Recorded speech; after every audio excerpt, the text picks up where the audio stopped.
Waterlogged communities devastated by the summer's heavy rains. They're very concerned about the wet forecast. And our team coverage continues now with Rod Carter.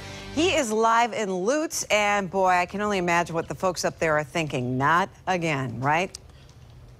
Most definitely, Stacey, especially when you consider this. Many of them are still dealing with this floodwaters that's just sitting here.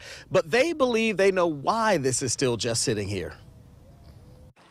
Images like this we can't soon forget. Floodwaters everywhere. There's no drainage for these lakes. Vincent and Arlene Manelli can't forget because they still deal with this. They live in the Norbert Fuller subdivision in Lutz. And although their yard is dry, the same can't be said for their neighbors. And the threat of more rain coming makes matters worse. Very scary when you're back in an area where this is your only way out, and the roads are flooding and things like that. Manelli showed me drainage maps he pulled in an effort to try to root out the problem of why there's still standing water. He says it's pretty simple.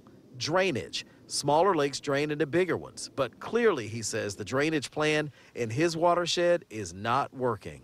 There's a definite drainage problem. These lakes back here have no way to go to drain unless they go over land, which people fill in after a while. Which means when the dark clouds gather on the horizon, when the thunder and lightning fill the sky, they get nervous. We're on a dead-end road, and there's no way for us to get out. There's probably 3 different places where the water flows, and it's a foot or 2 deep.